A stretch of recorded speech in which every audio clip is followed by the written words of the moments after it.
అంటే ఎందుకు ఇట్లా మొక్కుబడి అంటే ఇప్పుడు హెల్త్ పరంగా కానీ, ఎడ్యుకేషన్ పరంగా కానీ, ఇండస్ట్రీస్ పరంగా కానీ, దీని ప్రకారం కానీ వాళ్ళ యొక్క కోరికలు తీరడానికి కోసం ఈ వేషధారణ వేయడం జరుగుతుంది.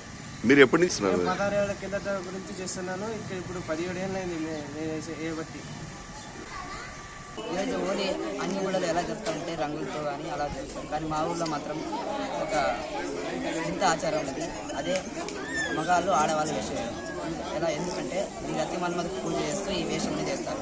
కోరికలు ఉన్న వాళ్ళు ఈ రతి మన్మథ దేవుళ్లకు మగవాళ్ళు ఆడవాళ్ళు వేషం వేసి వాళ్ళ కోరికలు అనేది ఉంటారు.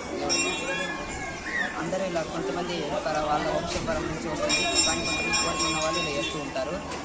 నేను మాత్రం అందరూ ఇంకా బాగా చదువుకోవాలని దాంట్లో రావాలని వేషం వేస్తున్నాను.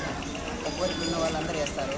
తర్వాత వాళ్ళ ఆచారం అంటే వాళ్ళ వంశపరంగా వేస్తున్నారంటే వాళ్ళ తరాలు కూడా వేసుకుంటూ వస్తున్నారు. చేస్తున్నాను. మా తాత ముత్తాతల నుంచి ఇది జరుపుకుంటున్నాము. మన కోరికలు నెరవేరాలంటే చేస్తున్నాము. వాళ్ళు కోరుకుంటారు కదా, వాళ్ళు చేస్తాం. 9th class. ఇది మా ఊర్లో ఇట్లా పండుగ జరుగుతుంది. హోలీ రోజు మన కోరికలు కోరుకుంటే ఇట్లా వేషం వేస్తాను.